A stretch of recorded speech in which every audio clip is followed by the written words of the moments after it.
d'apprentissage de la suite bureautique de ArcGIS. Après ArcCatalogue, nous passons à ArcMap qui est l'outil cartographique. Pourquoi la carte? Parce que tout simplement, un SIG est une vue cartographique intelligente. Donc ArcMap est l'application de la suite bureautique de ArcGIS utilisée pour toutes les tâches de cartographie et de mise à jour, ainsi que les applications associées aux cartes. Dans ce support, nous allons voir comment lancer ArcMap. Nous ferons une présentation de sa fenêtre, comment paramétrer un document ArcMap, comment enregistrer un nouveau document ArcMap, comment ajouter des données dans notre vue, à savoir l'application ArcMap, et enfin l'utilisation de ces différentes barres d'outils.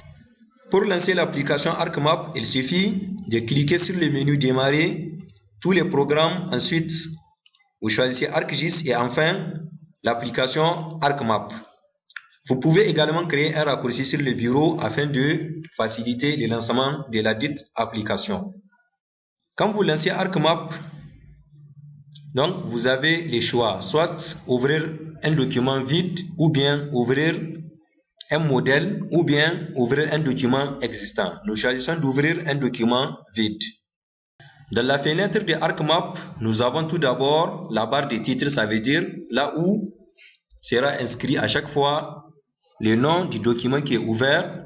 Vous avez la barre de menu, vous avez la barre d'outils standard. Pourquoi standard? Parce que pratiquement tous les outils se retrouvent dans beaucoup de logiciels, à savoir nouveau, ouvrir, enregistrer, imprimer, couper, copier, coller, ainsi de suite. Vous avez aussi des outils qui vous permettent de lancer les autres applications, à savoir ArcCatalogue et ArcToolbox. Vous avez la table des matières, ça veut dire là où seront listés l'ensemble des thèmes qui vont être affichés dans la zone d'affichage géographique que voici. Vous avez ici aussi une autre barre d'outils. Ici, vous avez la barre d'outils de dessin et enfin la barre d'état. Donc, à chaque fois que notre curseur se déplace, nous avons les coordonnées ou bien la position du curseur qui est affichée au niveau de notre barre d'état. Les paramétrages de notre document ArcMap consistent donc à définir les unités d'affichage. Donc, pour définir les unités d'affichage, il suffit de cliquer sur Layers ou bien on fait clic droit Properties. Ensuite, vous venez dans l'onglet General, vous définissez vos unités d'affichage et vos unités de carte. Vous pouvez aussi définir les systèmes de projection dans lesquels vos données sont projetées. Donc, nous, on va choisir la projection ITM WGS 84, la zone 32 Nord dans laquelle se situe les centres du Niger. Et nous faisons OK pour appliquer. Donc là, automatiquement, notre unité d'affichage sera le mètre comme nous l'avons choisi. À présent, nous allons ajouter des données. Pour ajouter des données, il suffit de cliquer sur le bouton plus dans la barre d'outils standard. Donc, ensuite, vous parcourez pour aller jusqu'à votre dossier de travail. Donc, automatiquement, vous avez la liste de toutes les connexions qui sont au niveau de ArcCatalogue. Si un dossier n'apparaît pas, vous pouvez créer une nouvelle connexion comme il a été indiqué dans le support d'apprentissage de ArcCatalogue. Donc là, je suis directement connecté dans mon dossier de travail. Je peux cliquer sur un thème, l'ajouter directement ou bien en combinant les clics avec la touche CTRL, je peux sélectionner plusieurs thèmes pour les ajouter d'un seul coup. Donc là, vous voyez le résultat, tous les thèmes sont ajoutés dans ma vue.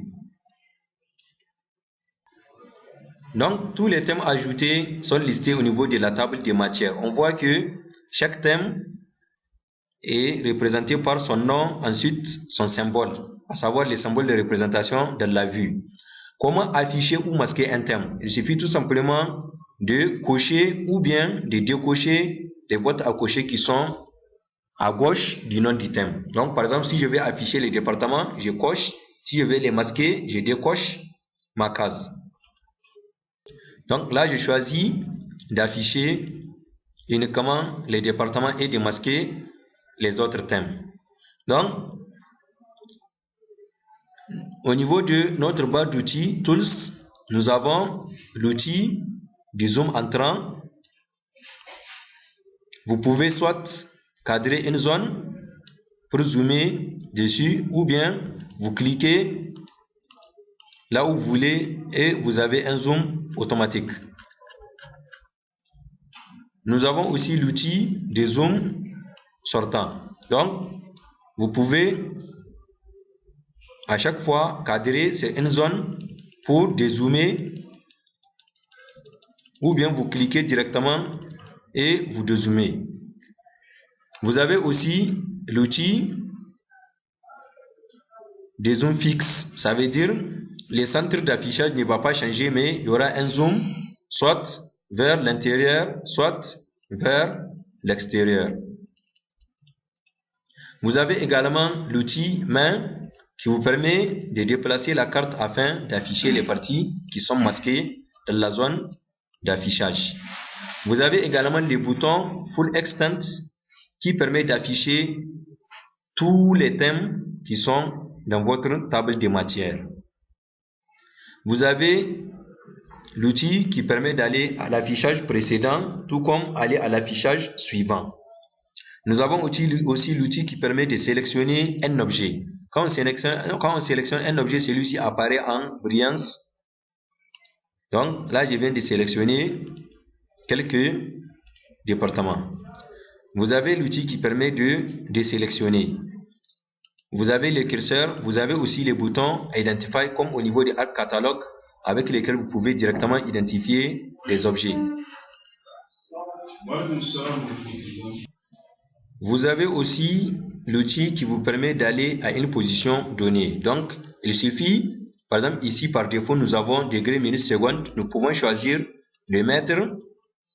Donc, en saisissant 500 000 et 1 500 000, nous faisons entrer. Donc, nous avons automatiquement la position du point saisi qui apparaît sur notre vue. Donc, la vue se centre automatiquement sur ces points. Nous avons également l'outil de mesure. Donc, nous pouvons mesurer des distances, des surfaces et ainsi de suite. Pour mesurer une distance, donc, il suffit de cliquer sur ces boutons. Ensuite, vous mesurez la surface, la distance, disons. Donc là, j'ai mesuré un premier segment. Je peux aussi mesurer un autre segment et à chaque fois, j'ai le cumul de tous les segments. Vous pouvez également mesurer des surfaces. Vous pouvez aussi, ce qu'on appelle, chercher des renseignements sur un objet. Par exemple, en choisissant ce bouton, je clique sur un objet, j'ai automatiquement les informations géométriques les concernant, à savoir par exemple son périmètre et sa superficie. Pour un objet ponctuel, j'aurai directement ses coordonnées x, y. Pour un objet linéaire, j'aurai sa longueur. Donc ici, vous pouvez choisir l'unité de mesure de distance qui peut être les kilomètres, les mètres, les décimètres, les centimètres, les millimètres, les miles, les milles nautiques et les autres unités anglaises. Vous pouvez également choisir les unités de mesure des surfaces. Par exemple, si je choisis les kilomètres carrés, donc la superficie que je vais mesurer sera directement en kilomètres carrés, que voici, square kilometers. Enfin, j'ai choisi d'enregistrer mon travail ArcMap sous. Donc, il suffit de faire File, Save As. Donc, j'ai choisi de l'enregistrer dans mon dossier de travail, à savoir données ATI2. Et je lui donne le nom projet 1. Et j'ai fait enregistrer. Donc là, mon projet prend directement le nom projet 1 que voici sur la barre de titre. Donc, je peux également aller dans mon dossier de travail pour voir mon projet ArcMap. Donc, le voici à l'extension .mxd en affichant l'extension des fichiers dont le type est connu. Donc, ici, j'ai l'extension .mxd pour mon projet ArcMap. Donc, prochainement, nous allons voir comment afficher les données attributaires d'un thème, comment se font les sélections interactives, les sélections attributaires ou les requêtes attributaires et les requêtes spatiales.